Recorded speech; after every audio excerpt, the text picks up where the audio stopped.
Oh.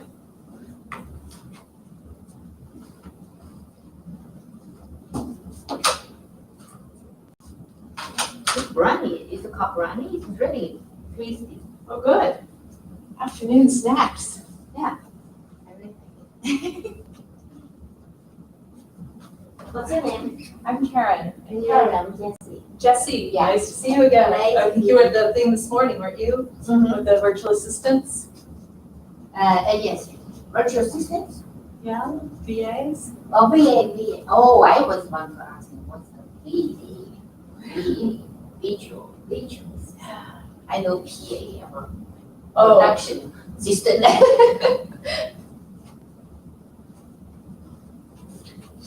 What do you do? Yeah, I didn't say that. I forgot.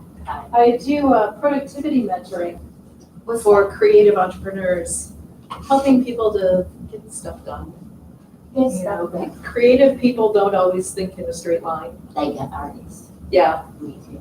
so, I was painting, drawing, yeah, and that. you have hidden talents. All the people have talents, have some weakness. But you choose the very right field. They do need help. Yeah, How yeah. do you do this? This part, probably about 7 years. Oh, So, yeah. so why do you think about, you see something or? I think it is partly that I also am creative, but I have a computer background too. So Do helping. you have both brain works? I have both brains. Yeah, I mean, awesome. it's rare. But you are an engineer, computer, something. I have computer science and I also have neuropsych. So neuroscience, psychology, Neuroscience. yeah. Oh, neuroscience. So putting those two together. Mm-hmm. And So what did you work on before this? once upon a time, I was a software project manager. But it was 30 years ago. That's really That was a long time. Then, Yeah, and then I've been doing all kinds of things from training development to coaching to computer website stuff. wow. A little of this, a little of that, Very talented. a lot of different things, but very introvert, Mhm. focus on the computer Mhm. and. So you're very creative. Yeah. Try different things. Yes. Yeah. Lots of different, can I do that? Can I do that? How can I, Yeah. learning. Oh, You find learning. your potential. Yeah, yeah. Then how do you pick up this area for the artists? Primarily because I saw the need there, you know? Yes, this is the Hi. place. Hi. Awesome. We don't know where the speaker is, but. Yeah, we're just chatting here. Oh, cool. Yeah, don't I'm worry. Katie, by the way. Katie. Oh, yeah. Jessie. Jesse? Jessie. Karen. Karen, nice to meet you. Welcome to Not My Room. Good to say. That works. Yeah. Yeah, I think that's a speaker, right? I don't know, maybe the speaker went back over to the other room where Yeah, just to. there was, they were just starting some maintenance over there this morning, I think. You know, they were Oh, drilling in the walls. To change the, yeah, I heard the noise.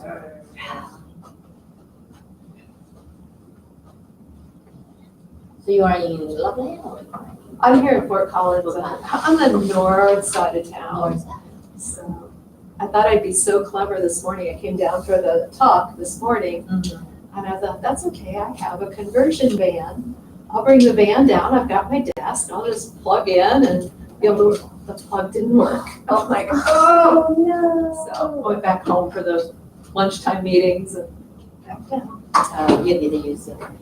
Yeah. Yeah, your computer. That's your. It's hard to be offline. Yeah, exactly. I'm still learning that. Hey. Hi. Good to see you. It's good to see you too. I am sorry that I'm late. That's okay. Unless you're the speaker, we don't have a speaker yet anyway. Well, I'm the person facilitating, but Zubaida's not here? I remember you. I took pictures for you at that brewer, the beer company. At O'Dell's or no, at, No, it's not. It's not. no, it was at, it's at, very far away. Panda. They make Sad Panda. Yeah. Why can't I think of the Horse and Dragon? Horse and dragon. Okay, Yes. there you Horse and dragon. Oh, yes, she is. She's, Yeah. oh, there was an accident in Harmony. She's on her way. Oh, yeah, I saw that. Oh, excellent. Yeah. Well, I'll tell you, ladies, I'm taking off the shoes. Yeah. I'm like, pants, right? How many years have we been on Zoom? And now, like, clothes. And they You have some funny pinch. doodling. Although these don't, but oh my gosh, the first time I put on pumps Yeah. was just a couple weeks ago, because I came into this room to rehearse with Cindy Skalicki for my LinkedIn talk, and I put on these shoes, and they were just killing my feet. I couldn't even wear them for like 10 minutes. And then I took my feet out of them, and they haven't been in use for a while, and I looked down and my feet were all black because the shoes were deteriorating. Right? Need new shoes. They're in the trash can out. Well, they're probably not there anymore, but I threw them away on the way home. I'm like, okay, we're done with these shoes. So I did on these are Monday. much better. Oh, no. And came down to the, right, she's really prepared. Yeah. I don't want these shoes to get destroyed when I put them in my backpack. And Like, there, you buy it. I did come totally prepared. Oh, yeah. That's awesome. Hello. Come on in. We haven't started yet. Okay, I mean, cool. I thought I'd run. what shoes, Shoe tree, they call them. Jesse says the brownies are great. I'm very excited to Where try you get this. Yeah, maybe again. Apparently Dillard's. I've had them for a long time. Oh, I never see it. Oh, yeah, you can buy them. Sorry. It's any place that sells good women's shoes, you should be You able to have buy that. Probably Macy's would have it. Okay, Yeah, good to know. yeah, they do a nice That is job. really good. They absorb the moisture that builds up in the shoe when you wear it. Right, right. And then just hold it in Enough shape. sugar to get us through this hour. Mm-hmm. That's a good thing. Yeah, it's really good. Not very sweet. A little bit salty or something. Yeah, very yeah. tasty. It's very good. I took 2 of them. Oh man, I'm really excited for you guys to hear from Zubaida. Do any of you know who she is? Yeah, a little bit of background. Little bit? On the FoCo webpage. Great, okay, yeah, you saw that. So, yeah, she is a remarkable lady, and there she is, the lady of the hour. I'm so sorry. Oh, no worries. Zubaida, I just got here like, what, 2 minutes ago? Okay. Because my last session ran over. We found her. Awesome. We had like, I don't know, 10 ambulances. Wow. Yeah, there's something down on Harmony, and then there's another one right at the entrance here. Right at the entrance, and Holy there's one cow. that I come in like to like the family. Mm-hmm. That's feedback up. These people really need to stop texting and driving. To that. I hope everybody's okay, though, seriously. Whoops, sorry. No worries, I'm gonna get you set up with the chairs. Thank you. I think we're just gonna hang out and have a cool conversation. Yes, let's do that. I gotta get more water though.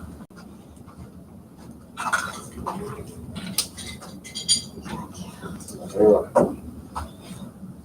Uh-oh, that's not water. Okay. I'll have to shake more. It's gonna be iced coffee now because there was ice in my mug. You wanna get anything? No, I'm good. All right. Okay. Cool. Oh, it's so good to see you. It's been like 3 years. 2 years. Yes, thank you for coming. Like, it's Yeah. small crowd, but I'm excited. Yeah, we've had kind of small groups at every session this time around, so it makes it more intimate. So you guys get to ask lots of questions. So this is Zubaida Bai. Hello. We met because, somebody introduced me to you for Scale Up last time in 2019. We got acquainted. And Zubaida has this amazing social enterprise helping women in developing countries. So you want to tell your story? Sure. So before that, I'm just curious, what brings you here? Is the topic interesting? I need names, I think that'd be great. So we just Good question. My name's Karen, and yeah, the topic just looked interesting, so I thought I'd check it out. Thank you, Karen. Yeah, same, because we also, we work at the MBDC and we just have people come in and do like business consultations, so we can What also is learn from them. FBEC? Multicultural Business and Entrepreneur Center.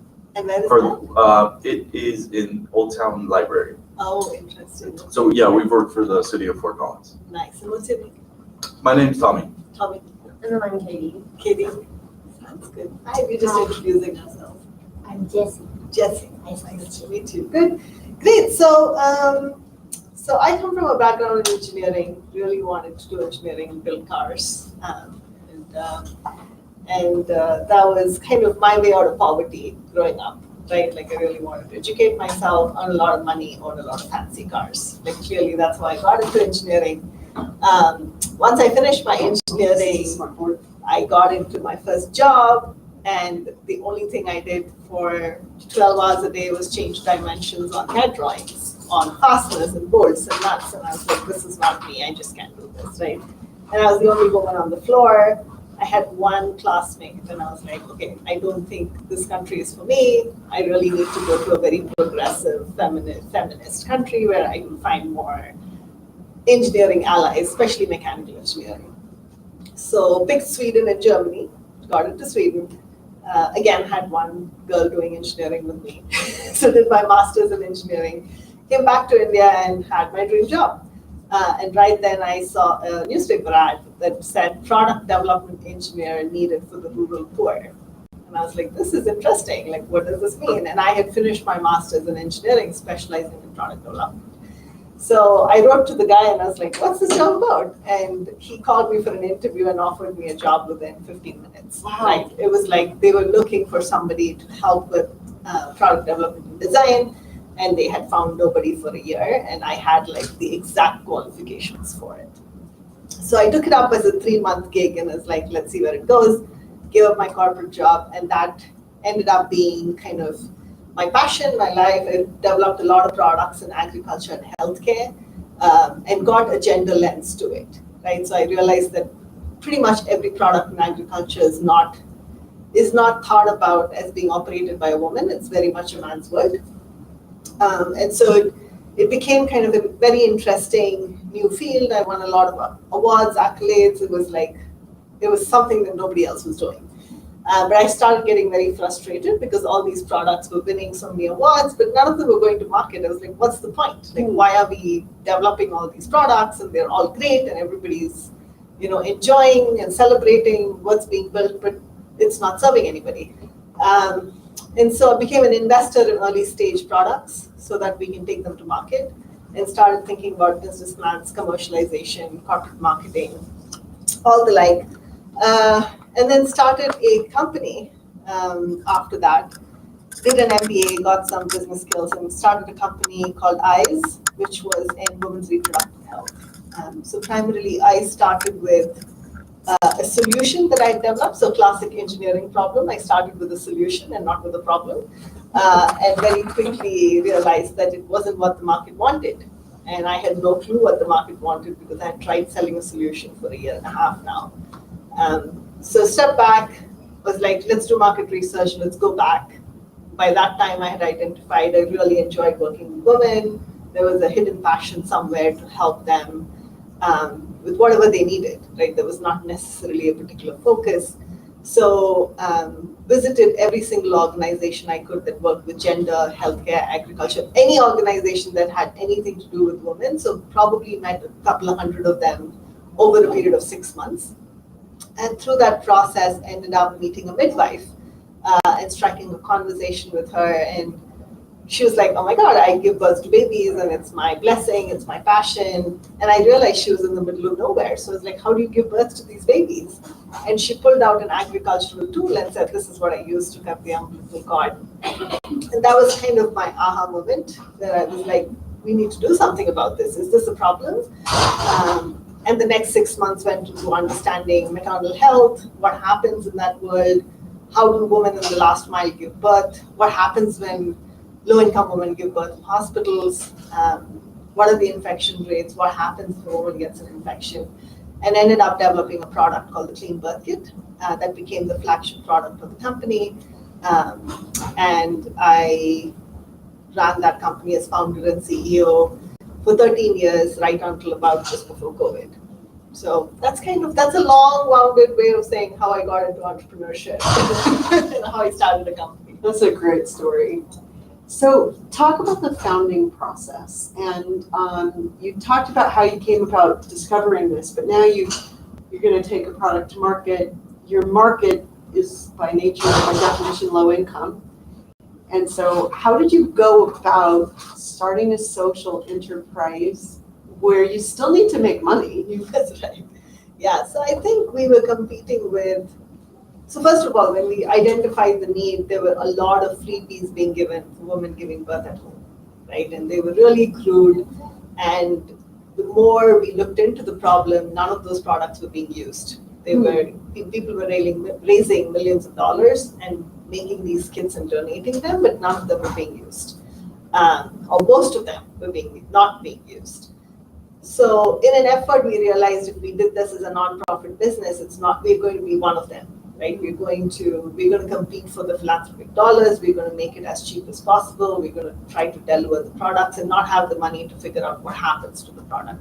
So it was a very intentional shift to say this is going to be a for-profit business, and we have to figure out a way where we give women, it started with the mindset that the poor are not poor in mind. Right? Like if a woman's going to give birth to a baby, she knows that her life and the baby's life is important. You don't have to educate her on it. You just need to be able to give her a product that she can afford and she can pay for, and she realizes what the problem with it is. So advocacy became a huge part of our work, and luckily we'd spoken to so many nonprofits, in the research process that we had access to all these organizations who were willing to step up and be our voice to the last mile. So, developing the product took about a year with market testing and, feedback. And I think the biggest bummer for us was when we launched the product, we were like going back to all the women we did research with, we identified women who were pregnant, gave them the kit, took the money, went home, and we were like, yeah, this is a business, right? Like we succeeded. In a month from then, we were figuring out like manufacturing, logistics, reaching to women, and I got a call from one of these women I had sold the kit to, and she said, oh my God, you literally made my life a hell. Like I took this kit to the doctor, and the doctor was like, who are you to tell me what to do? She got really mad at me, and she was like, she didn't treat me well through the process. It was a disaster. Like, why did you not tell me that the doctor didn't know about it? Oh my goodness, that was a big awakening call. We were like, what have we done? Like, we tried to help her. And then we realized that even here, if you're going to go to a doctor and say, this is the surgery I want you to do on me, this is how I want you to use the product on me, the doctor's going to be like, go away, right? We didn't think about it. Especially in a country like India, the equation seemed to be really skewed. The doctor had the final word, the patient never opened their mouths. So, And the patient's a woman, and the patient's a woman, and she's a pregnant woman. No credibility. So there's no credibility at all. And she doesn't even understand what an infection is. So forget about her explaining why the product's needed to the doctor. So we had to quickly go back to the drawing board, and we were like, well, we are not going to sell to the woman, then who are we going to sell to, right? Like, who's going to buy this product? We started figuring out that we need to sell this to the doctors now, and the doctors don't buy products, right? Like, and there is a whole pharma industry competing for the attention of these doctors. They have amazing high-end gifts given to them for like vacation packages given to them for prescribing medications. Like it's a thing, right? And so we were like in no man's land. We were like, we have no credibility. Our product does not give us enough margins to share with the doctors. What are we going to do? I remember going to a very small, we were like, let's go to the gynecologist and talk to them, but we spent hours and hours waiting for them because we were not a patient. We couldn't go in as a patient. We were not a pharmaceutical agent, and we had no credibility. Like, what's a social enterprise? Who knows, right? So we finally got an in. I remember paying a couple of $100 into going into this gynecological conference and doing some Google research on who's like the advocate of women in India and stuff.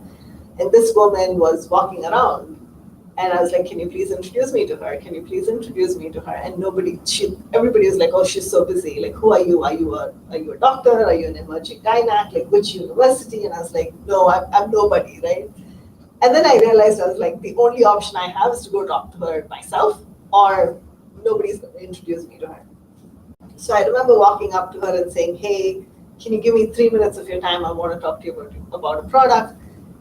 She's like, sure. And she sat down and she was like, oh my God, like at the end of it, she gave me 10 minutes. And at the end of it, she was like, so which college do you go to? I was like, I don't go to a college. I'm not a medical person. I'm not a pharma person. I really believe that there is a problem and we need to solve it. She handed me her mobile number and said, you come to my city, we'll sit down and talk. I'll give you 30 minutes. We went to her and it became a process where we started going to these conferences where gynacs were going to upgrade their education, you know, to learn about new medications, to learn about, and we would go there and talk to them, and they would give us contacts of hospitals where they would go deliver babies.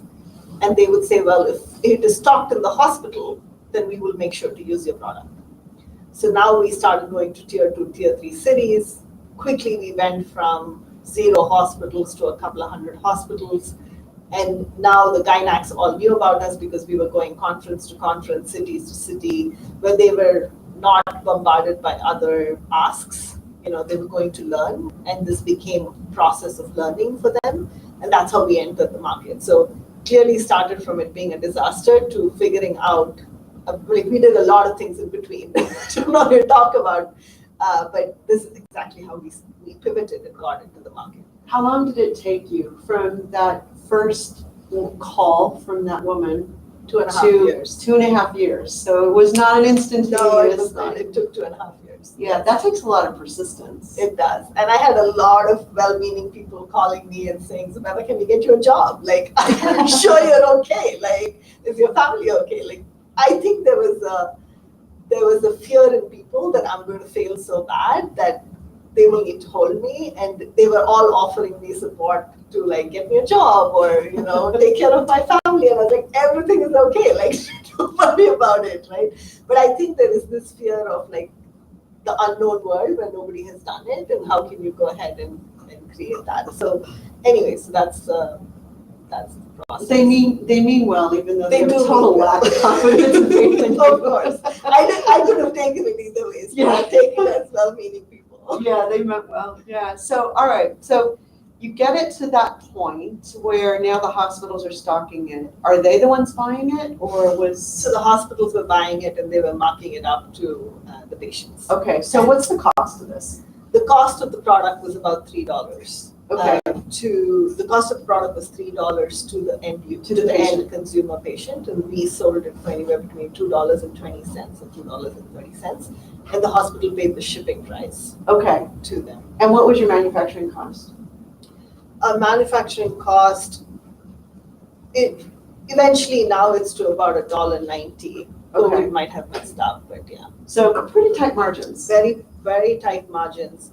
And I think this was the first product, and the vision was always that this is not going to be the only product, right? So, Okay. so then we evolved into building a suite of products that women can buy around childbirth. So we had a clean birth kit, which was used at the time of childbirth.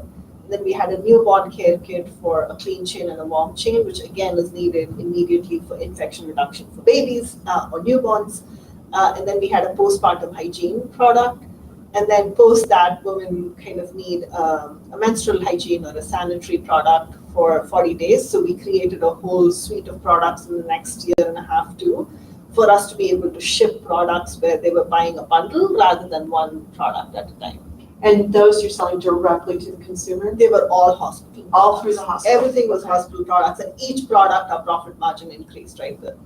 With every product we had a couple of dollars more coming in as profit, and they were all needed and the hospital was buying it, but it's just about us creating a bundle and giving them access at the right place at the right time is what I would call it. So when we talked at the beginning of 2020, 2 weeks before lockdown, you were just a smidge shy of $1 million in revenue a year, I believe, right? That's right. Yeah. Okay. So what happened during COVID? Oh, the supply chain was shut down. We weren't getting access to gloves and sanitary products. We were manufacturing our products in China, so everything was shut down. So pretty much, I think, in 2020 also was my transition year out as CEO. So by 2020, it was 13 years of me leading the company as a founder and CEO. And so I was planning my transition out, and And my founder brain was like, I'm going to leave 2 years of cash reserves. So if the company fumbles without me as a founder and CEO, they still kind of have enough room to figure out, fail, learn, pivot. And that 2 years happened to be the COVID years, which wasn't planned to be that way. But so the company survives, but we had, one of the containers we sent in the beginning of 2020 did not reach until November of 2021 did not reach until November. So it took, from India to Malawi, it took months for the product to get there. And so it's about just the supply chain challenges and the product challenges, the costs and all that. But I think it's with every company, it's not just us. No, definitely.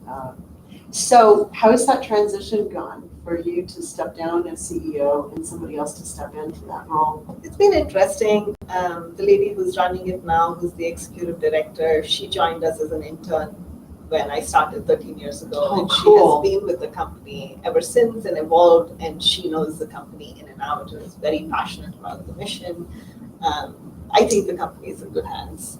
She's doing an amazing job. We pivoted quickly to some digital solutions. We had free digital training programs that we started monetizing during COVID.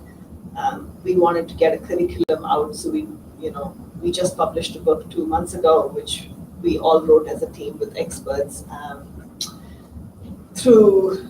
It took us about 18 months to finish the book, but it was a vision, and we identified the need. And so we did quite a few interesting things through COVID as a company. But again, I think the mere fact that we exist and we are alive kind of is testament to who we are and what we do and the need in the market. How big is the company now?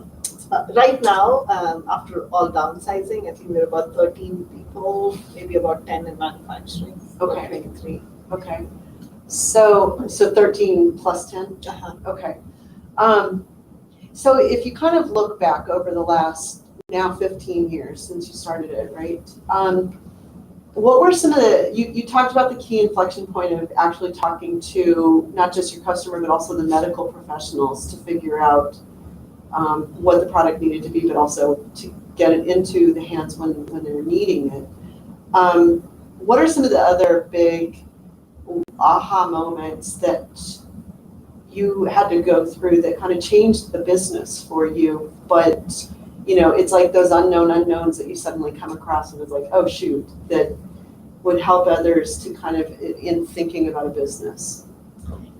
There's many. I think the first one would be around fundraising, right? Like, who's going to be your investor? You need to do this business at volume, at scale. How do you raise the right kind of capital, bring on the right kind of investors? And many of the investors kind of came to us and said, well, we'll match, like bring more investors to the table. And so it was always like, we give you a couple of million, you got to go raise a couple of million and match. And I didn't think that I had to spend so much time and energy through my business. It's shocking, right? Yeah, I was like, how much time am I spending fundraising for this? Right? Like at one point, 4 years into the business, I was like, I'm spending 100% of my time fundraising. Yeah. Like there is nothing else I'm doing. I don't know what my team is doing. Like I'm just trusting them with running the business. I can't think of strategy. I'm on the road, I'm living out of a suitcase and I have no clue, right? So I think that's a big learning on how much time you need to spend fundraising and how can you be efficient, especially in a sector where there are not defined investors of who's going to bring money to the table. I think that was, there was a huge lesson learned. 2, I think we were also, there was a particular product where my entire team and investors were all convinced that we needed to go B2C again. And I was like, no way. I kept resisting it, but I was like, if everybody's saying it, there must be something right. And I gave in, and we lost $500,000 over 7 months because we were trying to sell women's sanitary products, and J&J and P&G were like outbidding and killing every new competitor. And I didn't even realize they would bother about a company like us or outbidding us, or, so I just feel like those are things where sometimes you give in, And sometimes you just spend too much time on things that don't matter to you and you don't want to do them, but you have to do them. It's a necessary evil. So I feel like those are the two big highlights that I would say, where we started B2C, we failed, we went back to B2B. 6 years into it, we went back B2C and lost a lot of money again. So, yeah. Sometimes you have to learn the lesson more than once. Exactly. Like I knew it was going to happen, or maybe it was just me wishing for it to happen, but a B2C is a completely different beast. Yeah. And the kind of capital required is I would spend my lifetime raising that kind of money. Yeah. So, We did a fundraising round for a tech company, and 18 months of like almost full-time effort for my co-founder, and he was also the visionary, and you know, and so like the tech strategy was all him. So then it's like crap, you know, and we almost went out of business. that's true. Yeah. And then you end up you don't have a choice but to sign a not very good term sheet because it's that or bankruptcy, That's right. which yeah, not fun, but it's part of the reality sometimes. So if you were gonna do it again, what would you do differently? If I were to do it again, I would spend more time on strategy and fundraising upfront, and then allow myself enough time to implement, fail, and learn from it, rather than do it on the go. I think as a first-time entrepreneur, I was failing, learning, getting up, going, raising money, coming back. And if I were to do something else, I would not. So I'm a visionary, like I think 10 years out, 20 years out, and my team was always scared. Like they found it very intimidating to talk to me because they never understood what I was telling them, right? Like they could not think beyond this week's targets, 1 month, 2 months, maybe a year out. But every time they spoke to me, I was coming from this, where are we going to be in 20 years and how are we going to work backwards? And I think the first year I scared a lot of people away, and they just didn't understand. So I had to very intentionally, I think now, I mean, like I talk about my transition, what I do now, but I think I'm very intentional about, even if I have a big vision, how do I create bite-sized chunks of that vision, and how do I communicate that to people or to team members who can implement, right? And give them that, you know, show them the light at the end of the tunnel, and as they get closer, like show them a little bit more. And as a leader, I think that's very important for you to communicate what your team can get their arms around, rather than give them a lot more of what you believe is going to happen. That's really important. So I'm assuming that you have to be very, very intentional about planning how you're going to communicate. Yeah, that's right. Yeah, that I could learn from you. So one of the things that Charles Fred talked about today in the keynote and in the endurance section was the importance of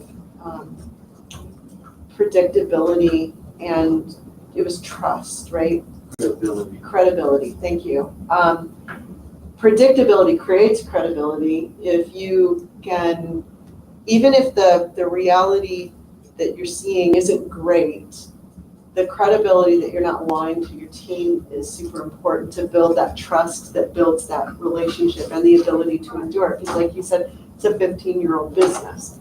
And he was talking about that it typically takes a company on average at least 10, 12 years to scale to 10 million. Yeah. And a lot of companies don't build in that endurance and that expectation of what it's going to take. I think that communication you're talking about is one of those. It definitely is. And I think, you know, again, your company needs different skill sets at different times, right? The team that you have who can roll up their sleeves and work 24 hours a day at the startup is not the team that's going to help you move from the startup stage to, like, you know, let's get into the taxi mode now, and then definitely take off as a different team and scale as a different team. There are some people who evolve and build themselves throughout. Like a certain intern. Yeah, right. There are some people who understand, you know, if you can intentionally coach them to be a part of the next team. And I think that's what I miss doing a lot with fundraising, was like I couldn't build my team to come along with me, and those who were intentional about connecting with me and growing and filling the gaps in their skill sets as they needed it, stayed along. right? I have at least 4 employees since I started today in the company, right? So it's not that it's impossible, it's just that it takes a lot of intention on both sides for that to happen. So share a little bit more, and I know we want to get to what you're doing now, but I would love to hear how you moved from someone who started as an intern to moving into the CEO role. And what was that process of mentoring? Did you see that in her at the beginning? Or what just show us that process. That's a really interesting thing. I don't really know if I can show you the process. She's definitely a very passionate, motivated individual. She came to us as an intern wanting to do a master's thesis in media, in electronic media, and maternal health seemed to spark her interest. However, she realized the need as she was coming to us with a lot of field visits, and so she realized the on-the-ground need, and she was like, what can I do to connect media and business? And that's how it started. She did a lot of work in terms of marketing, helping us brand the company, being a part of conversations. And since the team was very small, there wasn't any meeting, big or small, for anybody to participate, right? She showed up consistently.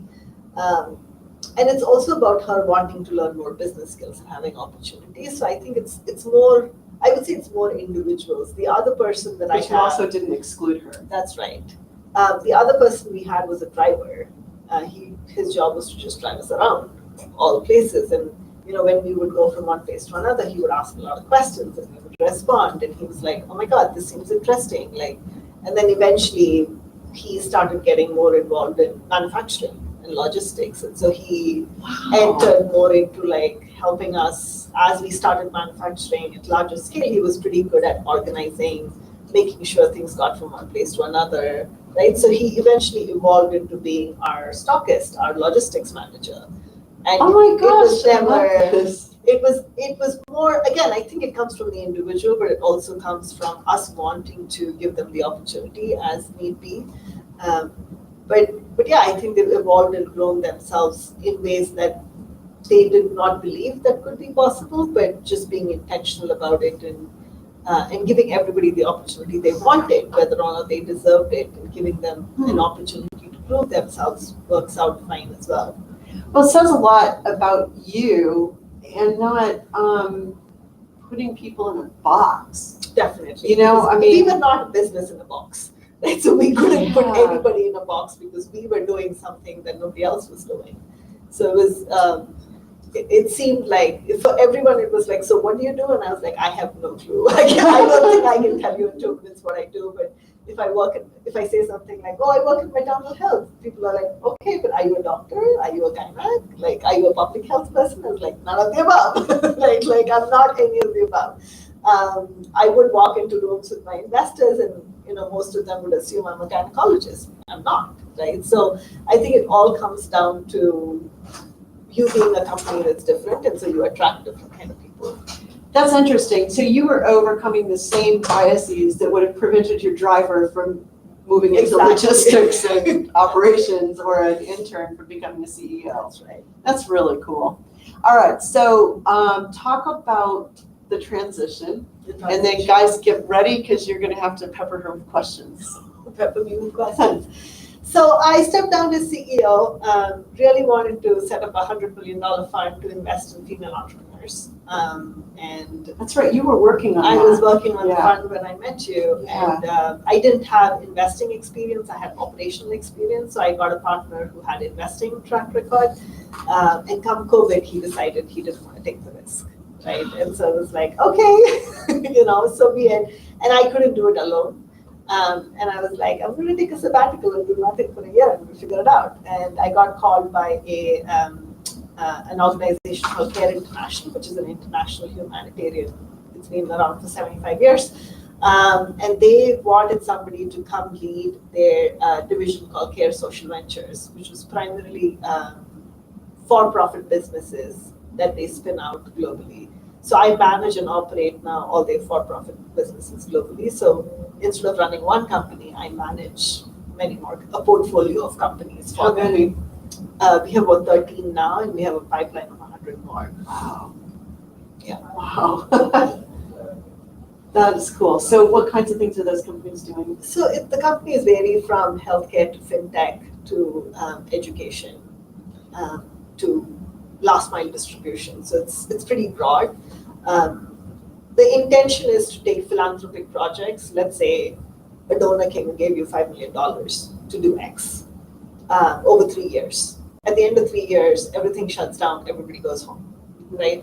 But the assets of that project still remain. So what can you do? Can you create a business model around those assets? Is there a value of those assets in the market? Can you hire a CEO and convert that into a business, right? So that's what I do, is to do an assessment of all these large scale projects that happen, what assets they carry, what are their financial, operational, and social impact metrics if they were spun out of the business, and then we hire CEOs to come run those businesses, and then I work with the CEOs to kind of help them with strategy and business planning and fundraising. How fun. Yeah, it's a fun job. All right, questions? So how do you do the fundraising? How do I do the fundraising? Fundraising, yeah. That's So an interesting question. I don't think I'm a good fundraiser. However, I do believe that I'm able to, if I'm really passionate about the cause, which I'm passionate about a lot of things, anything related to women and girls, right? Poverty, hunger, those are the keywords. Like if anything related to that comes up, I'm able to communicate that message to the right audience and make the right ask. I think that's fundraising for me, right? If I'm able to believe in a cause and be an advocate for that cause and advocate at the right channels, then they feel privileged to be a part of that movement. That's how I look at it as fundraising. That's how fundraising works for me. I'm not like a fundraiser who call people and ask for money, but I'm a fundraiser from a perspective that I can communicate a larger problem to the right people. so you show them the problem, the needs, Exactly. and how do you design what kind of audience you invite them? It depends, right? So it depends on what your cause, who's there. I can write a book on, I always joke about this, have you spoken to the Gates, right? Because every second person, the minute I say I work in healthcare, maternal health, they're like, you should go to the Gates Foundation. And I'm like, okay, but there is a lot, there's hundreds of investors and donors out there. Of course, Gates is the one with the largest pot of money, but then their pot of money is dedicated to specific causes, and they are philanthropic, they're not business, right? So it depends on whose mission and vision are aligned with you. Because again, the last thing you want to do is have an investor that's not aligned with your vision. Right? You want everybody to be in there for the right reasons. And that takes work, right? It takes work, again, coming back to showing up, being credible, being trustworthy. Are people going to take you seriously? And being predictable. And being predictable, right?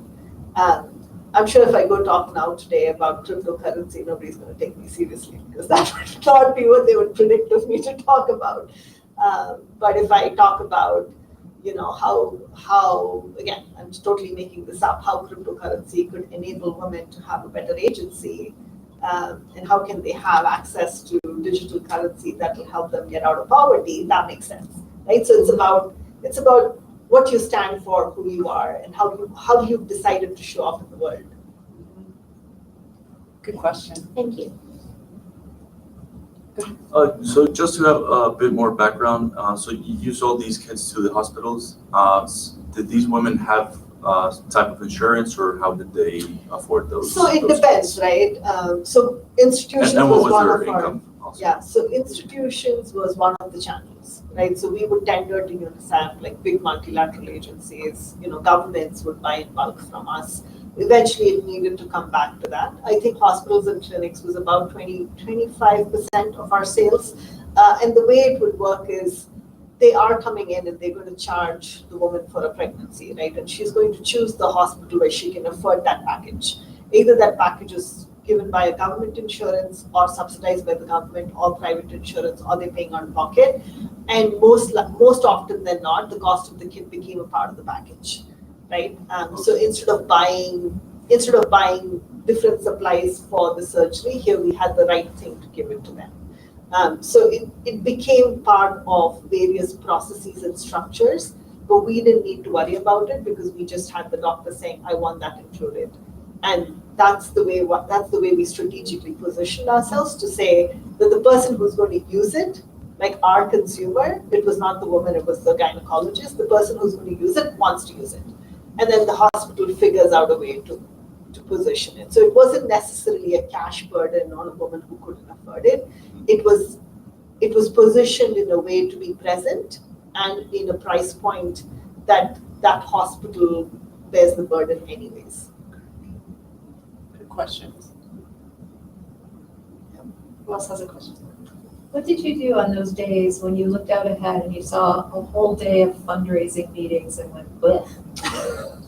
Good question. I don't think I ever had the opportunity to go black. It was like, I needed this. If anything, I was like, oh my God, how am I going to get out of this day with how much cash? Right? And where am I going to go? I don't think I hated it, except for the fact that it was not the amount of time and effort that I anticipated giving to it. It was a lot more. And it wasn't something that I was enjoying, but I knew it was something I needed to do. Mm-hmm. Like it was a must-have. It wasn't an option. Mm-hmm. And I couldn't outsource it. Right, good point. Yeah. How old are your children? My children are, good question. I say 13, not 13, or 16. So I have a 16, 12, and 9. I have 3 boys. 16, 12. Do He you was have 13 during COVID, so that's why he's still 13 in your house. Yeah. They are here. Yeah. Are you traveling less now? I haven't tried. My only international trip was this June for 10 days, but before that it was 2 years of just being at home. To get to Zubaida before, I mean, I could get like these little windows of I'm going to be in town for 1 day in the next 6 weeks. And so I think we planned the date for Scale Up Day around you to a large extent because. But yeah, I mean, like, my life started from Denver International Airport outside.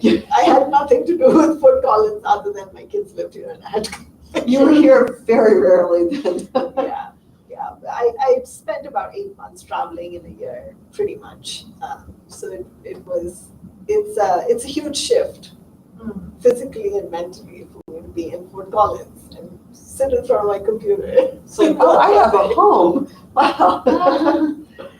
Yeah. To the point, like when I was leaving to my trip in June, my 9-year-old was like weeping and wailing. I was like, what's wrong with you? He's like, no, you can't travel. And I was like, this is so strange. You guys have been spoiled by COVID. But yeah.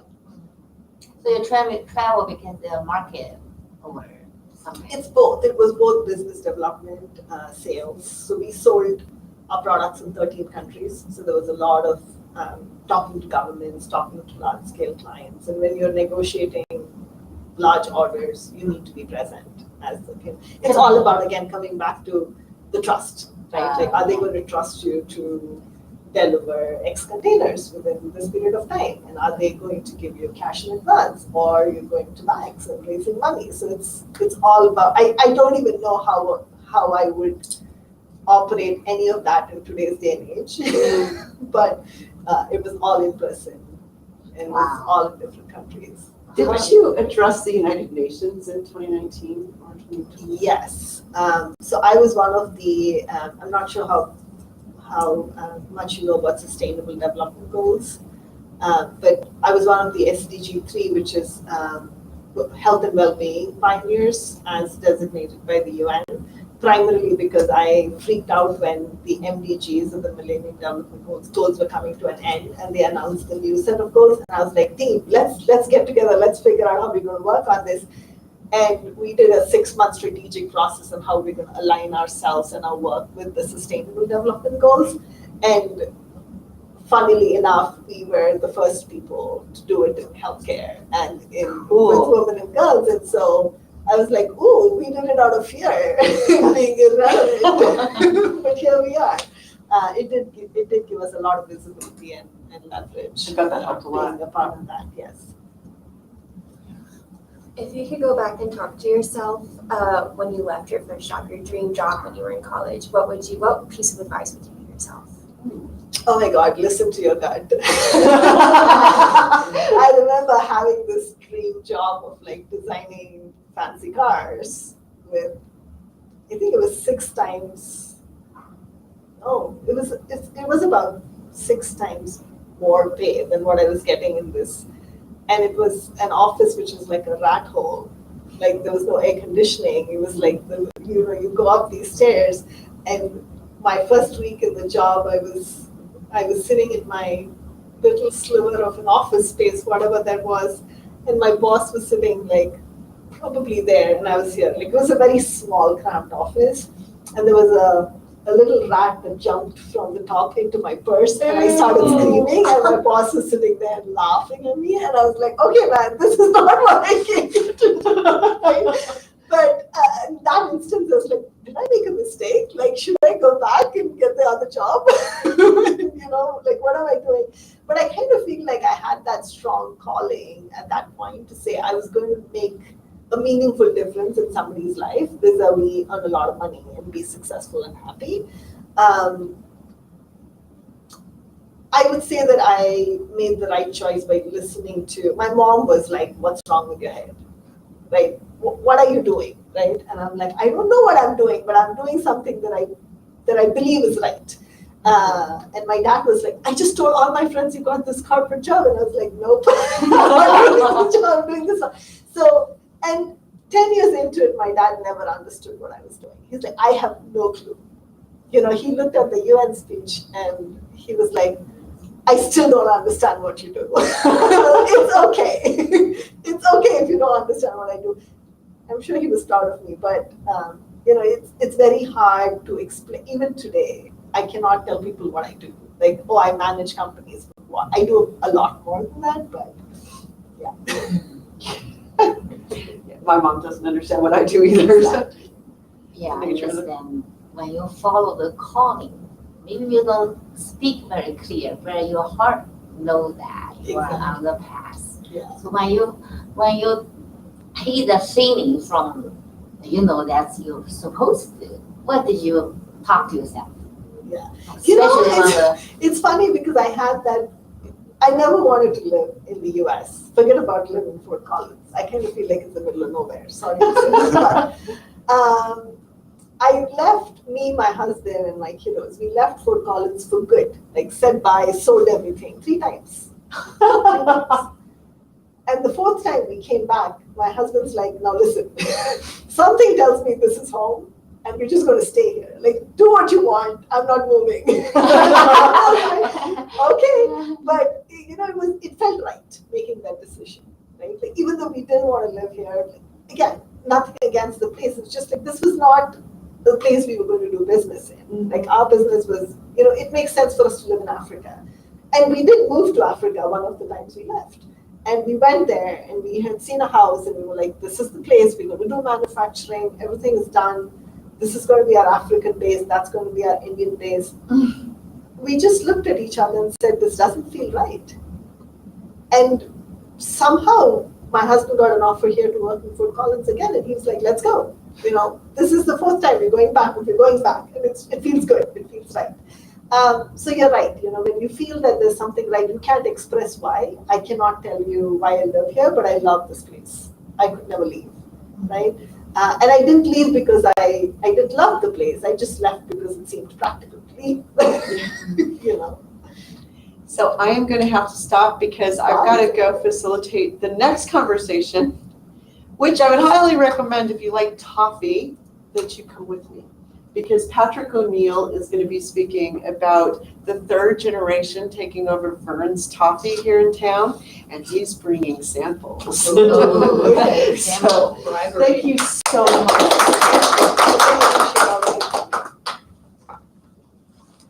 Can't wait to get together for Thank you very much. All right, let's go get toffee. I'm going to put this. How to pronounce your name? Zubeda. Oh, it says please don't touch the computer. Let me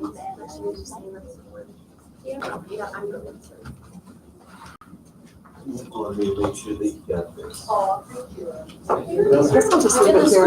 Let's see where it goes. Here in this room. Okay. I think we're over in the I Longs need- Peak conference room. I need, The, that conference. I need to find out, Mike, do you know if the computer's over there? Are you speaking in here next? I am. Cool. Non-speak, this is non-speak. No. I want to know more about what it is. Oh, yeah, So yeah. it's- Please, something. Let's go. I don't know now. So we're actually very. Let's go. Good, how are you? Good. Yeah, we just started, like, we were- So this is the computer for, that hooks up to, Presentation, yeah. Yeah, this is the one that So it's, hooks up to the so Oh, the this is- overhead projector. our fund. Oh, okay. So it's So I can send You could, or, I successfully either like helping them connected with to sales it. tax or like stuff that requires them to either start the business or just anywhere in the process. Yeah, I think you can just pull the HDMI cable out of here and put it into your computer. Oh, that makes it easy. And then here's the remote. Oh, yeah, and you're definitely gonna want to with the Mac because it's screening the fonts. You're gonna try to put it on there. Oh, okay. This is not a 16 by 9 resolution, Okay. but you can change the input on it with this to expand it or try the aspect, but you'll probably have to do that because it's a smart board. Okay, So so it's expecting a Just the. square resolution. Awesome. So, there you go. Thank you so much. Thank you so much. What's your name? Okay, thank you. Should Candace. yeah, it is you. Thank you, Julie. Good luck. Very interesting, lady. I am interested. So where do we know where I plug in? Yeah. Candace? Sorry, before you go, do you know where I plug the HDMI in? You pointed and I did not see the. You'll have to unplug it. Got it.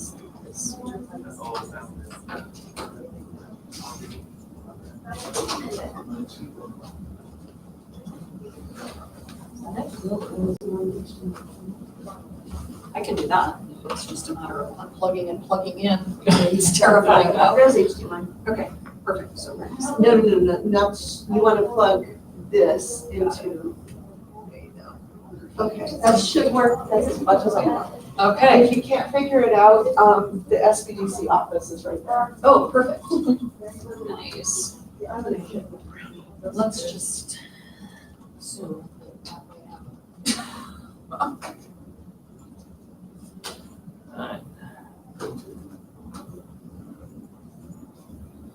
Big with green.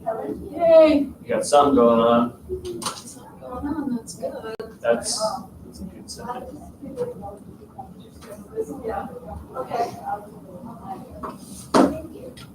Ta-da-da-da-da, we have light. This is good. This is We're good. seeing good progress there. Yay! Woo-hoo! Amazing progress. First try. I love that.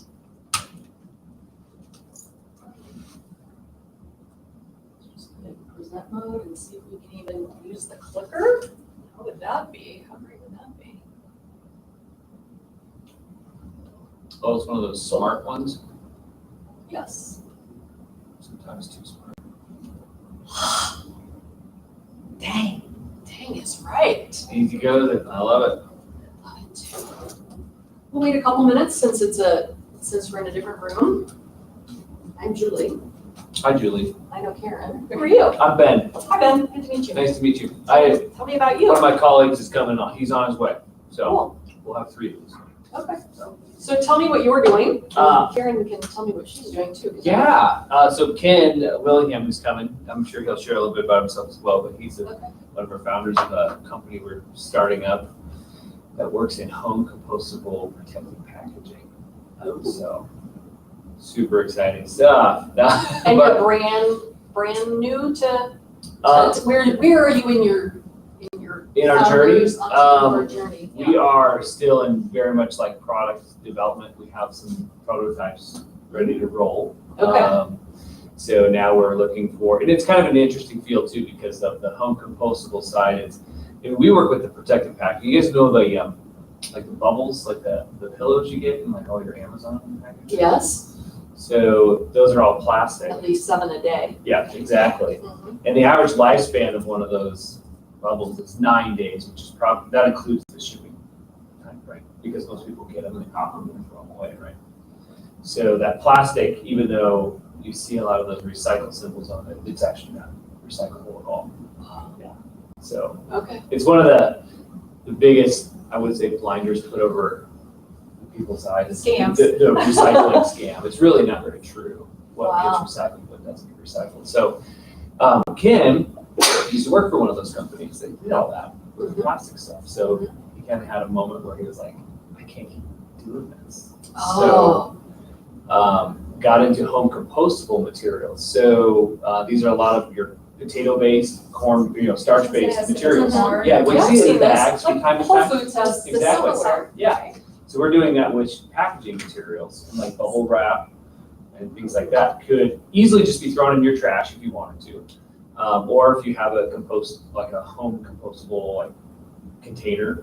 A lot of cities, we're seeing it actually in California right now, there's a lot of regulations being come down on that kind of stuff, requiring compostable compostable containers in your home, but also putting lots of bans on single-use plastics. So so we work in that industry trying to rid the world of single-use plastic.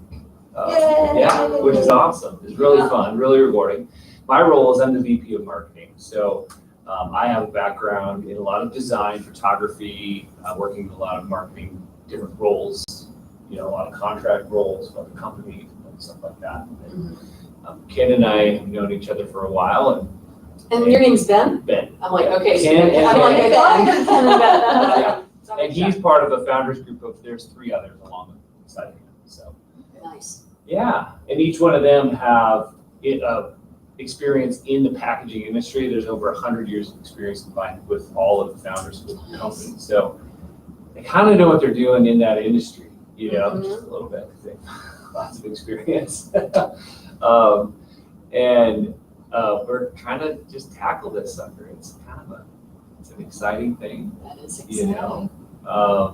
And it's also been interesting to try to educate people in this, as well. Sure. So, I bet. yeah. You just need to get all the Gen Z kids to educate their parents. Oh my gosh, They are so on it. it's so true. Mom, don't even bother putting that in the recycle bin. Yeah, there are so many things that even the single-use little plastic water bottles, right? Those are recyclable, except for if you leave that little plastic ring, the safety ring, it makes the whole thing not recyclable unless you separate the two. Wow. Because they're 2 different types of recyclable plastic, but they can't be recycled together. So you either have to educate people or run to take on their or, right? Wow. It's just it. Yeah. I'm educating them on plastic. Yeah. All right. I'm asking who I you know. are. I'm asking who you are. Since How are we're you? here. Right, you can see it. You're Ken. I know. I'm Julie. You're already famous. You're already That's famous. fine. And this is Karen. My Yeah. reputation precedes, Yeah. Yes. as long as he's. I'm sure it was all true. I love it. Karen, tell me what you're doing these days. I am focusing in on productivity mentoring for creatives and neurodivergent entrepreneurs. Okay, say more about that. So helping them to actually get shit done, right? Because they're not linear thinkers. Right. And I'm able to speak both languages. So really getting to know how they think and then finding the right tools for the way they think and teaching them to use them in ways that are fun for them That is awesome. And productive. and productive. So their gift actually ends up out in the world. And your children are not in that arena, are they? I mean, I know Nope. that, yeah. They think everything about me is crazy. Because I know Connor's creative for sure. Right, yes. And he actually did let me sit down and draw a business diagram for him one time. And Nice. then he went off to Grubhub. I'm like, yep, you can go do that now. Wow. For now, he's 24, so it's like Part of the process. long leash. Right. I've managed many creatives in my day, and I know exactly what you're talking about. Right, yeah.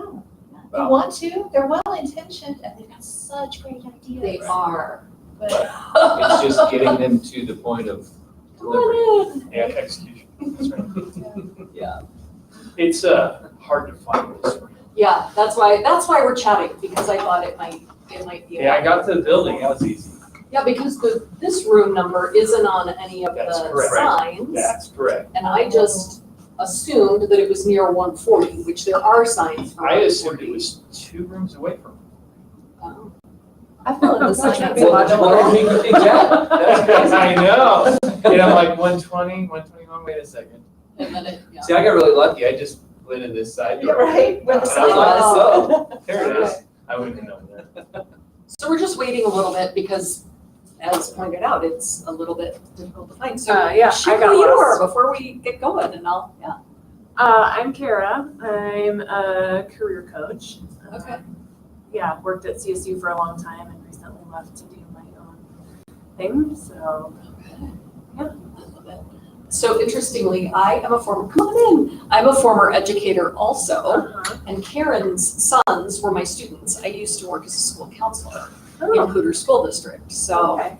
I do like to lovingly refer to myself as a recovering educator because there is a long, come in. We're just kind of getting going and we're not getting going. We're waiting because people are coming in. Hello, welcome. Because it's coming out of education, there's a whole different way of being and doing than there was in education. So, What's Agreed. the striking difference? I think I was gonna press you. well, I'll tell you just one, I can give you one example, and I could, if you want to sit here for the next 72 hours, I can give you all of the examples. But for example, in my building, I couldn't leave at lunchtime. And like, I had to work all the time when I was there. Right. And there was this very, So is the assumption you just take lunch when you can? the assumption is that you don't do anything to take care of yourself. You take care of everybody else, and you know that. So it wasn't really about lunch. I Right. use lunch as an example, but Don't go to the bathroom, don't do anything. Yeah. Wow. I mean, did you find that? Yeah, I mean, my role was not that rigid, but like for me, it was more about just the like someone else being in charge of my time and not having control of any of that. And like, especially after COVID and like the requirement of like, you have to physically be on campus. It's like, well, if I don't have anything that I need to be here for, why is that a thing? Like that, it was just like arbitrary and ridiculous to me. Yes, a lot of arbitrary and ridiculous. Yes. That's true, that's true. And I will say that being an educator, I loved it. I was an educator for 20 plus years. I worked in higher ed, I worked in secondary education, and I worked in middle school, and I loved it. I loved the students, I loved the parents, I loved the staff that I worked with. It got to the point where the administration was not bearable. And so that's when I left and I became an entrepreneur. And I guess I can start to introduce myself. I'd love it if the other people could just come in, if you'd like to just share your name and what you do. Hi, my name is Karen, and I have a nonprofit organization. I'm Shelly. I work with Many Trimfell here in Fort Collins. Awesome. I'm Sherry, and I'm an artist. Awesome. Well, interestingly, I just realized that I forgot one of my things. What did I not bring? I didn't bring my sword. I have a sword. It's probably not a lot. And I the can picture use. there. Yep. I have a With sword. castles. And I will share with you a little bit about that story. And I have several stories that I'd like to share with you. I have been a student of martial arts, specifically Tai Chi, for the last 7 years. About 2 years ago, my teacher, my Sifu, asked, "What about swords?" I'm not a weapons person. And he gave me one, which if I had it here with me, I would pull it. And I pulled it out of the scabbard.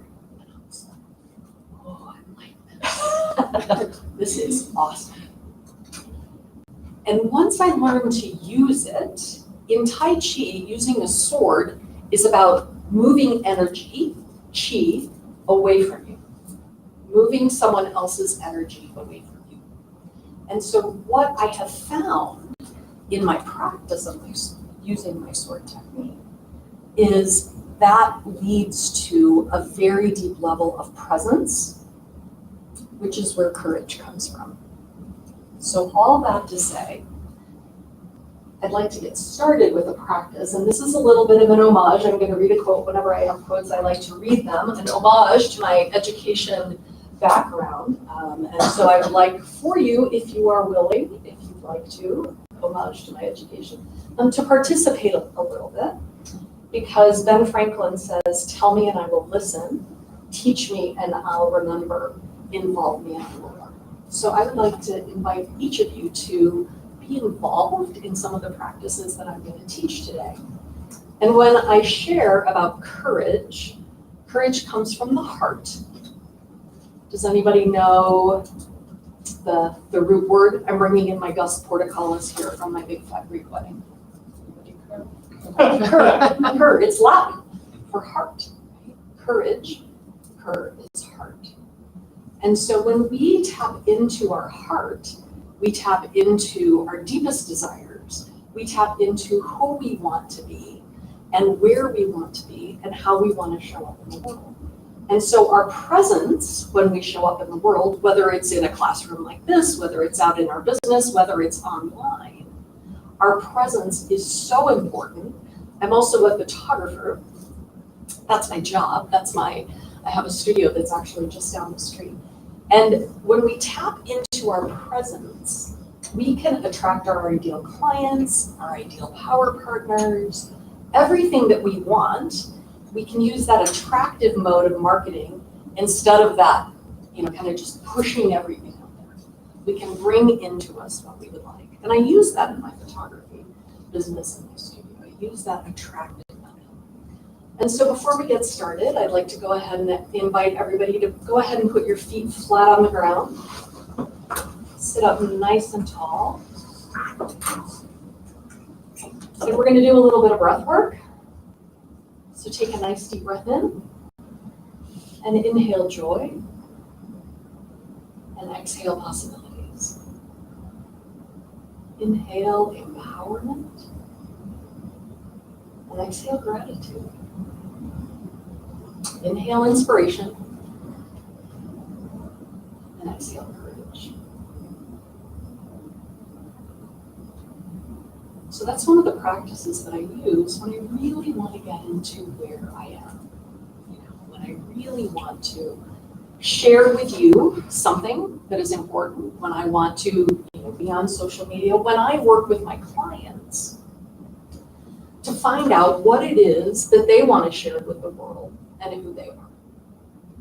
And so I'm going to start with a story about somebody who is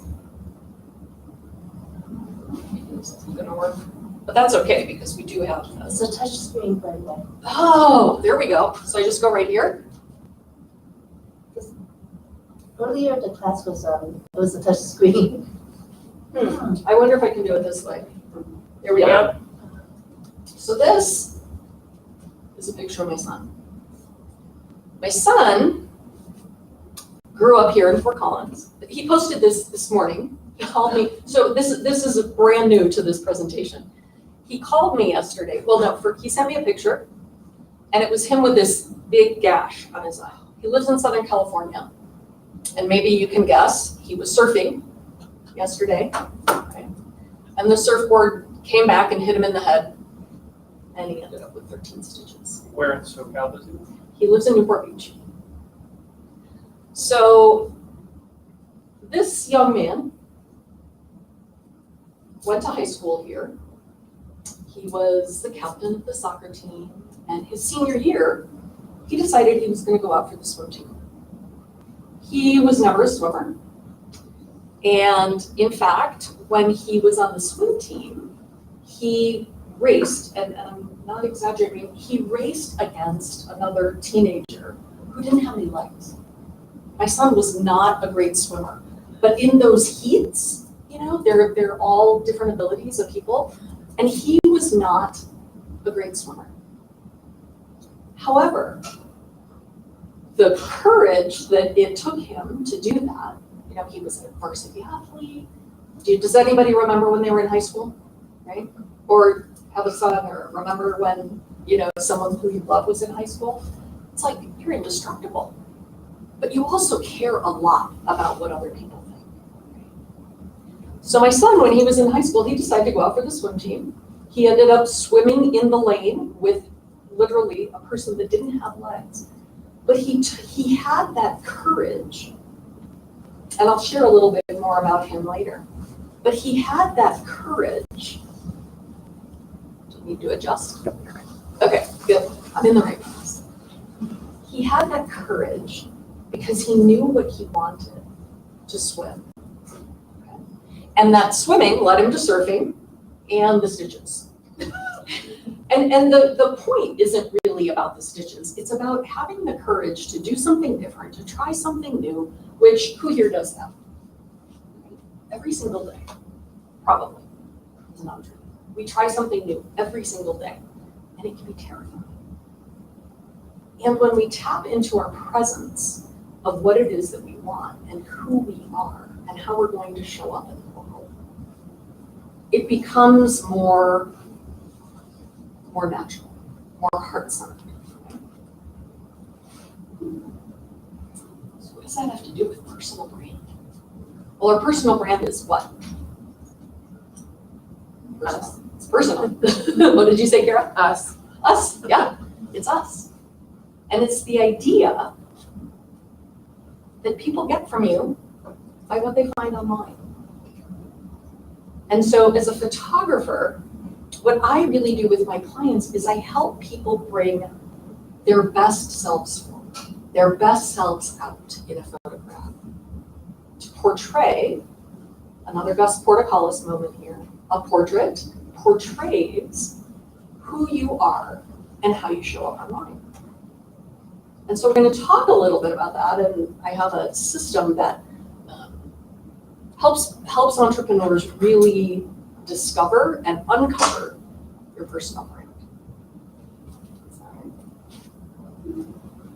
So when we look at images, nearly 90% of any, at any moment of any information that enters our brain is visual.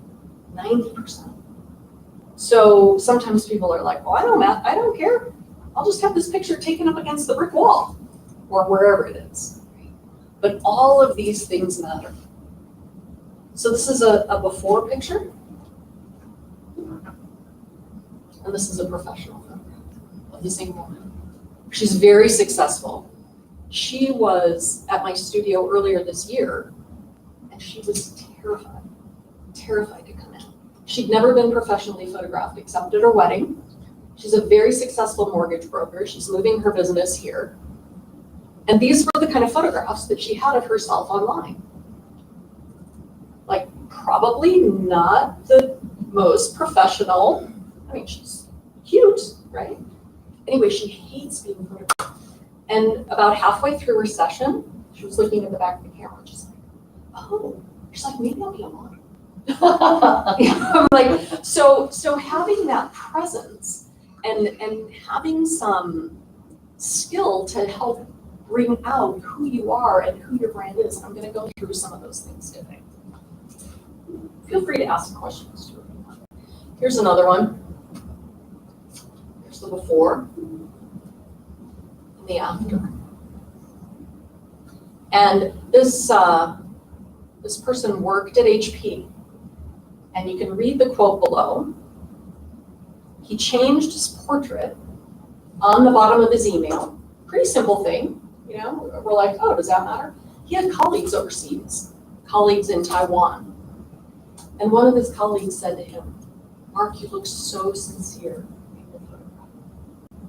So having this, which is like, I don't know, in his mom's living room, doesn't really say a lot about him. It says he has a tie on. But every time that email gets sent, this person in Taiwan's brain is like, oh, Mark's sincere. Mark is sincere, right? So that's the power of having a very intentional presence in your images. Feel free to ask any questions if you want to. Here's a client who works for Ducks Unlimited. This is his before photograph. You can tell he's an outdoor guy, right? But you can't really see his face. He's wearing glasses. It's a picture, it's maybe him. It is him. And there's him with more presence. Again, really connecting with who he is. This still says that he's an outdoor kind of guy. It shows who he is, and he's definitely more present in who he is and his brand, even though he works for a larger company, just like the other. I think I've got one more. These are all social media, like this was their LinkedIn profile picture. Yeah, either LinkedIn or, email signature or something on Facebook, and I'll talk a little bit about that as well. Now, this one was at my studio before. This is not her, one of her social media pictures. And there's her after. She's an audiologist, a therapist. So, even though she's wearing something casual, this has a very different feel and a very different presence of who she is. And we're going to get to the how of the presence too. This is where we're going to get to the how. So each of our unique brilliance in these photographs and in some of the practices that we're going to do begins with a unique process.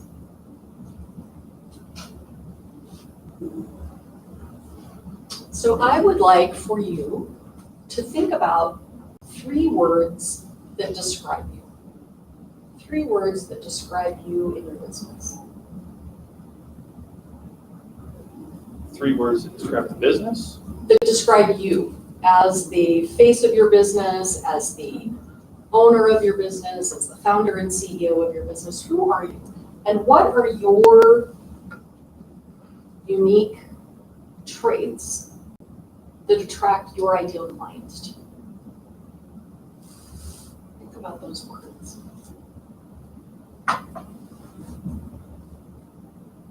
Seth Godin says that we begin with why. I think we go a little bit deeper and we begin with I. Who am I? What do I bring as an entrepreneur?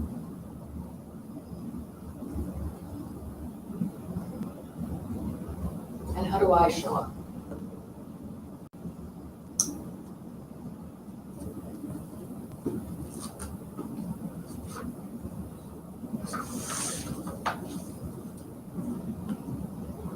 And Ken, you asked about social media. One of the ways we connect, sometimes people want to, well, social media, what does it matter? I can just, take a photograph or, kind of have these kind of pictures. That's how I started too. Pardon? That's how I started too. Yeah. 12 years. We are wired for connection. And there's data and surveys that, LinkedIn, Facebook, images of you get much more attention than images of other people, GIFs, even, quote on a thing. There's, I think a couple of years ago in Facebook, and I don't have the data, it probably hasn't changed much because quite honestly, although social media changes, we're humans, right? We have not changed that much. Evolutionarily, we are wired to connect with other people, with our faces, with our eyes, with our expressions. And so one of the most powerful things you can do is to do social media. Back to the social media data. I think it's 74%. There's a 74% higher stop rate on a photograph if you put a photograph up. So think about this. Maybe try this when you get back to your computer or if you have a photograph on your phone. Post it on social media.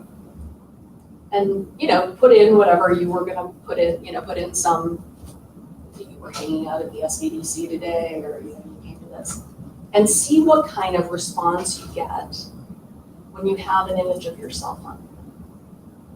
And that's about our presence. Right? That's what people want. That's what people connect with. That builds that trust. It builds the trust. Charles talked about it earlier in the endurance, the trust and the endurance of a brand, of who you are. Do you show up the way that you say you show up? Are you that? So think of those 3 words that you want to portray when you're showing up.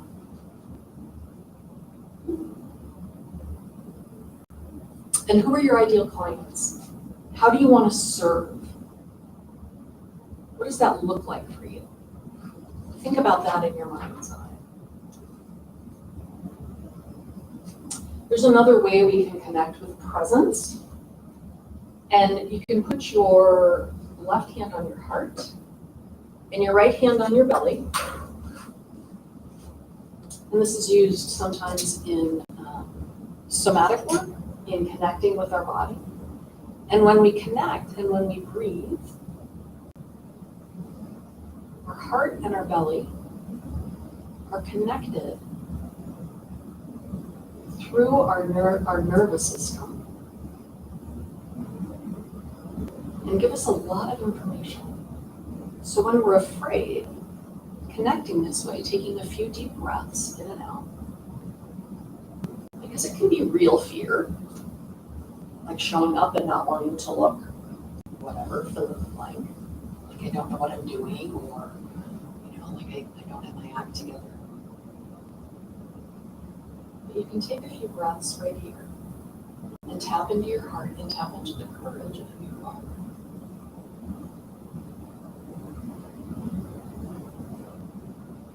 You can keep doing that as long as you want.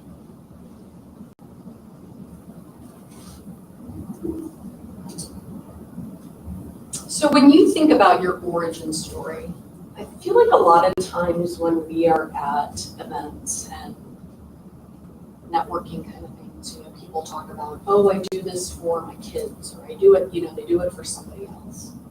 But what is your deeper why? Why do you serve? There's how do you serve? Who do you serve? And why? And a way to tap into that, again, you can do this. Putting your hand on your heart, your hand on your belly, connecting those neural pathways. And you can also do that inhale and exhale work that we did earlier. So I have another story to share. I have a lot of examples here of women, but this again is my son. And he went to college in California. That's why he's there now. And in between college and his dream job, he told me, in fact, I'll tell you the story. He told me Labor Day weekend, he was getting ready to graduate from college. He has a business degree. And we were walking to my parents' house through the park. And he said, Mom, there's something I want to tell you. He said, I've decided that after I graduate from college, I am going to enlist in the Army and I want to serve in the Rangers. And I just started crying. I kind of knew this might happen. It wasn't a complete surprise. And he said, the reason I want to do this is because I want to meet people different than me. I want to serve my country. And I want to do something that matters. And so if any of you have had a 23-year-old or you remember when you were 23, like there's nothing you can't do anything, right? Like Karen was saying, there's nothing you can do about it anyway. So he decided that he was going to join the Rangers, and he did. There's a pretty rigorous process to get into the Rangers, and he served 2 combat tours in Afghanistan. Long story short, fast forward a few years, and he called me and he said, there's something I want to tell you. Again, there's something I want to tell you. Now, at this point, he's out of the Army. He's back in LA getting his MBA. He said, I've known it for a while. So here now he's maybe like 28.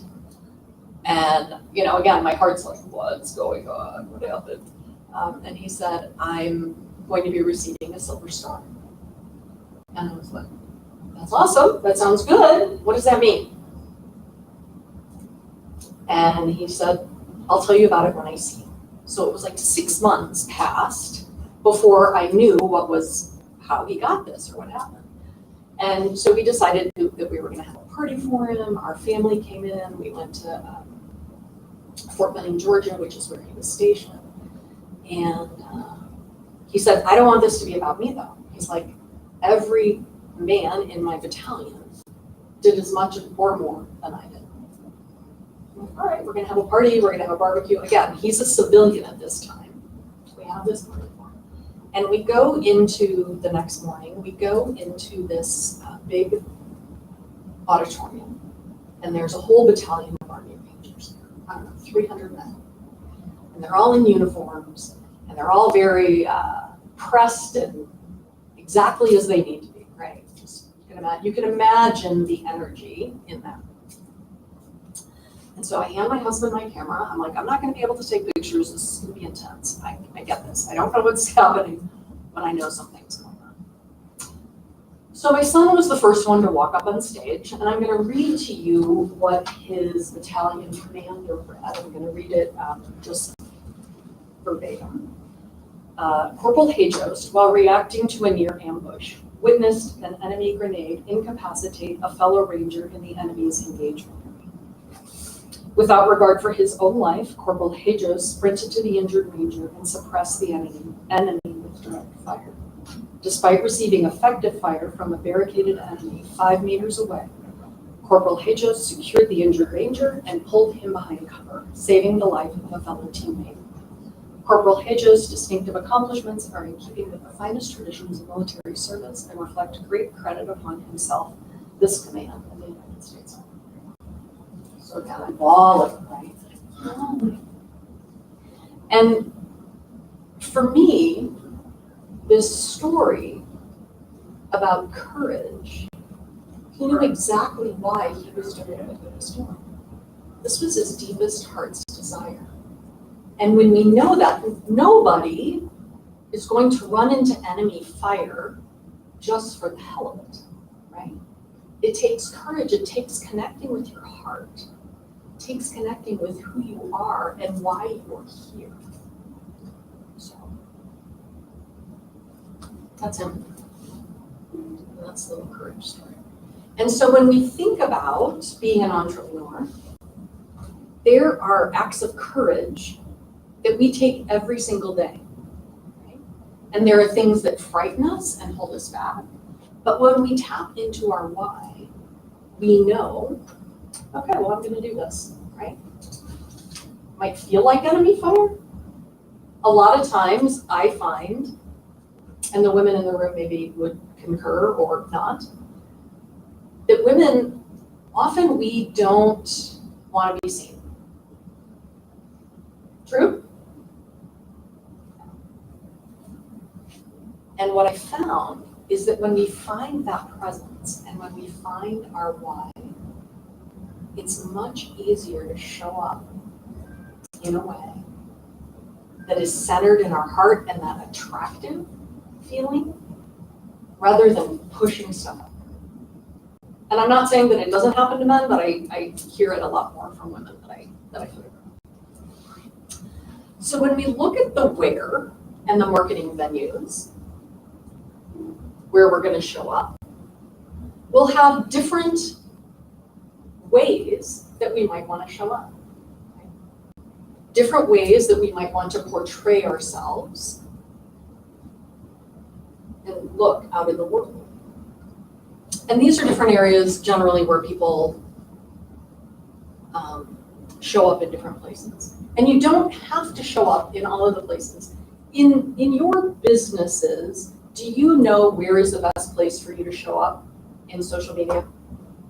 Do you know that you need to show up in social media? Where do you need to show up, Karen? Facebook. Facebook, that's where your people are. Okay. Ken and Ben, where do you show up? Where do you need to show up, do you know? LinkedIn. Okay. Maybe some Facebook, Instagram. Because you don't need to show up everywhere, right? Kara, how about you? LinkedIn. Sometimes too, there might be a need for printed material, advertising, billboards, bus stops, things like that, business cards. But you want different images. And then we'll look at the space and design. These are different ways that we can create images so that, again, you can show up in your brand where you need to and how you need to. And I'll show you a few more of those things. Like the board is bouncing. Is it? Okay, it's not just me. Oh, maybe it's the AC, yeah. So we talk a little bit about style. Again, we want to go through a process. What is your style? What is going to attract your clients? How do you show up as yourself, wearing things that you feel confident so that you know that you look and feel whatever it is that is your brand. Right? Powerful, friendly, outgoing. You might have a very different presentation or a very different look if you are trying to get venture capital than if you're attracting your clients, right? So you might want to style yourself in several different ways. And so these are some ways to think about styling. These are mostly for women, but for men, it's not that different, really. And we'll talk a little bit about color theory. Different colors. Does everybody have brand colors? Do you have colors that people equate with your brand? So they mean a lot of different things. And sometimes people think that they need to wear their brand colors. I don't think that that's true. I think it's good to have brand colors and to have them on your marketing materials. But red's really going to show passion and determination. And again, when we know these things, we know how we're showing up. We know what our presence is. We can feel that confidence and courage more. Orange is enthusiasm. Yellow is for joy and spontaneity. Green is stability and peace. This is Betsy, who's one of the keynotes who's speaking tomorrow. And blue is trustworthiness and loyalty. And then purple is luxury and ambition. So think about those. Think about when you're showing up. Think about what your online presence shows. Think about what it stands for and what it means in your company. And I think too, even if you are having other people using your products, because you're a product-based company, I think everybody else here is has more of a personal brand, but in your product photographs, having people is really important. Because again, you can have a picture of your product, but having somebody use that product really is going to draw people in. And especially if they're people who you know, maybe the people on your team, having those images can be really powerful, a powerful way for you, a presence in your organization. So one final activity that I'd like to do with you is a gratitude activity. And this is one of those things that I find a lot of times as business owners, we go through things really, really quickly. And when often, when we share something, when we give advice or share our products or our services, and people will say, oh, I want to thank you for whatever it is. A lot of times we tend to say, oh, it's not that big. That's no big deal. I got that, So I would invite you, the next time somebody thanks you, to just say, I appreciate it. I am that.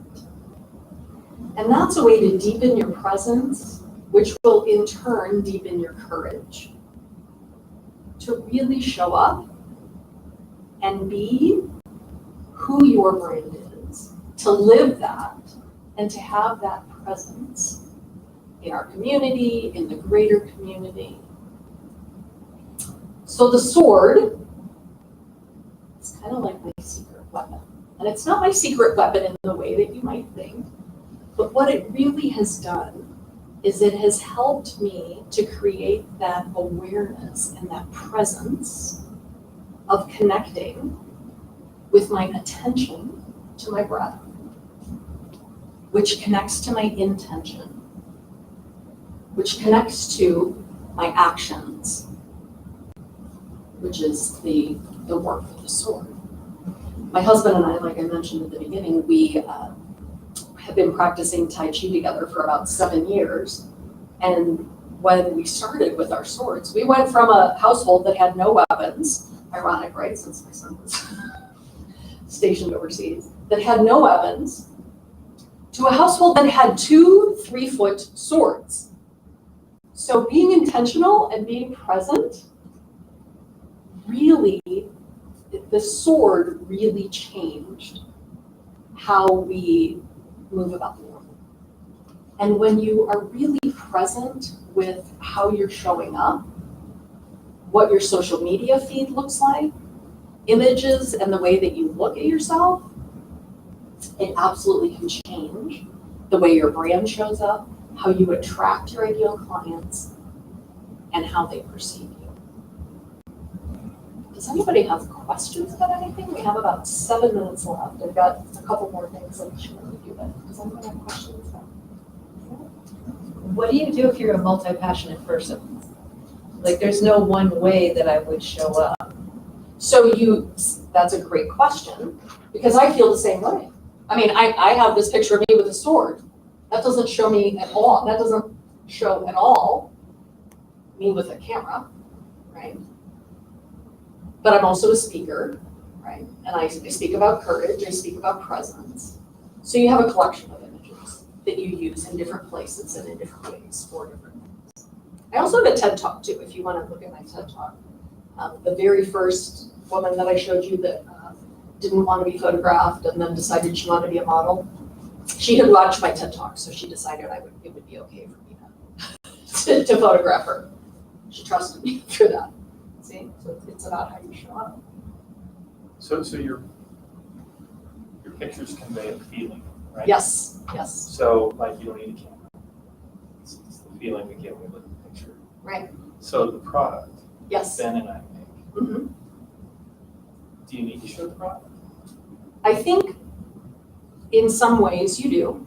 And so kind of going back to the process, the branding process that I do with people, we go through this, we talk about the colors, we talk about the presence, and we would talk about what are the feelings that you want to convey. Because, when we think about like Mac commercials. The 1984 commercial didn't show a computer. Right. Showed a lady throwing a hammer through a screen. Yeah. There was no computer at all in that commercial. Yeah. What's your product? Home compostable protective packaging. So when you open the box, we're in the box, but we're not what you bought. Oh, okay. It's around the thing. It's protecting whatever you bought. Yep. And then after you dispose of it, it goes away as opposed to what you currently do, which is dispose of it and it outlasts your great grandkids. Yeah. So we want to convey a message. Yes. But do you need the product to convey the message? So I would say, did Apple need the product? Right. What I would say is both and for you, because you definitely want, for all of us, for all of our businesses, you want to convey a feeling, because that's the heart of what you do. And so, I do a deep dive with people and we talk about these kind of things very specifically. And what is it, and what are the images you need, and what are we doing, and how do we do that? Yeah. So that's all part of the process. The process to say, okay, this is what we want to show, this is who we are, this is how we're showing up. I'm gonna just make this up, it might be close. We're people who care about the world. We're people who care about the earth. We want the planet not to be filled with bubble wrap when our great-grandchildren are having children. Having children. Yeah, right. So talking about that and having those images that portray that, going back to that, is super powerful. And the more often you have people in the images, there's still images and video, of course, the more powerful it's going to be, the more your message is going to be. That's a great question. I'm curious too, I mean, for mine, it's a little bit weird because on the one hand, I mean, obviously the product has to be shown every time. What's your product? Art. Oh, okay. So, but I have found, and it's interesting to hear you say the whole thing about how people respond so much more if you're in the photo. Because I have found that both with my art, and then I also have a partnership with my brother in California, we do songwriting and whatnot. All the California people in The here. California people, right? It's really interesting, because like, on my page, even though they're out at the art, they want to see pictures of me, which is a little weird, creepy for me, because I'm a very private person. But it's not weird and creepy because that's how we're gonna connect. Right. And I have photographed a woman who creates art. She has a deck of cards and she does soul portraits are her paintings. She's local. But she has a whole series of photographs of herself in different ways because that's how she connects with people. People want her art. Do you know what I'm talking about? Have you seen the images? It's not an odd thing to do then. No. Something like that. What do you think the balance should be on that? Because I don't want to be like. So I think prima that, donna artist, no, you know? but no, that's the piece Okay. that we, and that's part of, I didn't actually really give my introduction. One of my passions is really to empower women to show up because we so often, like, would you think if you were in your photographs of your product, oh, I don't want to be a prima donna? Yeah, You would? I'm a little bit? behind the camera. So. Yeah. But look, do you need to be looking at the camera No. to make the connection that you're referring to? No. You just have to be there, so it could be the back of your head. Well, more. No, my LinkedIn, my LinkedIn, my Instagram. You need the front of your head on that. My daughter took a picture of me looking at something, like it's in Las Vegas, it's colored rocks. If you want people to connect with you. Yeah. Do you have to be looking at that? Yes. Yeah. But it doesn't have to be a frontal, No, I but you mean, gotta be looking. So if you were painting, you'd have to be looking up at from. well, there's a piece of, I mean, and again, this is part, there's the art and the science. You know, there's the process and there's the, okay, well, how does that feel? Does that feel right? And I, this is the whole part of courage because it's stepping out of our comfort zone.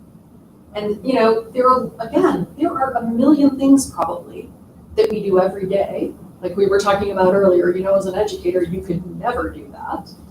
But that we do every day that requires courage, but so often for us, we don't show up, right? And really tapping into that presence of your why. Does anybody else want to share their why? Their why of their business? And if you don't know it, we can schedule an appointment. We are not all supposed to be the same. An introvert is not a broken extrovert. And if we don't all give our gifts on this planet, it's gonna go under. So it is crucial to my world that every single person is able to give their gift. And you're clearly passionate about it. Yeah. And if you don't, and I know that you do show up, because I know you, but if you don't show up for that, and if your images don't say that, no one's gonna get it. Right? So my images have to say approachable, a little bit quirky, but grounded, not gonna go flying off into the weeds with you. Like I hold the string of the kite. And how do you want to show up? Does anybody else have any questions about their brand or anything? Is your name Karen, did you say? Tell us a little bit about you. I don't know where to begin. Anything that, and I am putting you on the spot because I told you I was going to, right? Because I'm an educator, or a recovering educator. You gotta play. For me, it's my why is I like to help people, and for me, is the reason I like to do that because being first generation Chinese American, so and I also want to set an example. So funny that you said about the colors because my logo, a lot of people say is very welcoming. Okay. Because that's the first thing that they came up, because it's very welcoming. And I was like, really? Okay. Mhm. That's fabulous. So there's a woman who I photographed who is a martial arts instructor. And she also is a first generation Chinese American. And when I photographed her, she was like, she always felt like, and she's not, she doesn't have anything bad to say about her culture. She's like, but this is how my culture is. I was always taught to be in the background, to not show up big, and she's like, but this is how I feel. This is how I am. This is how I want to show up in the world. And again, there are a lot of different places and a lot of different ways that we believe these things that really aren't true, and especially for an entrepreneur. Like, we have to really put ourselves out there and have the courage to show up fully, because the world needs what we have. The world needs our brilliance, the world needs our ideas, and it needs our presence and our courage. So, if you're interested in talking more, I do have an offer. I've got, if anybody would like to sign up for a session, we can do that. I have an offer of $200 off a session if anybody would like to schedule with me before the end of the month. If anybody wants to schedule with me today, I'll double that and we can talk more. If you'd like to just have a conversation with me, I would love to do that. If I've got some cards that you can fill out, put your information on it, and we can do a deep dive into your brand and see if you feel like this is something that you need or some way that I can help you. I'd love for all of us to shine bigger and brighter and really be who we're meant to be. So, thanks for having me. Thanks for setting this up, Nick.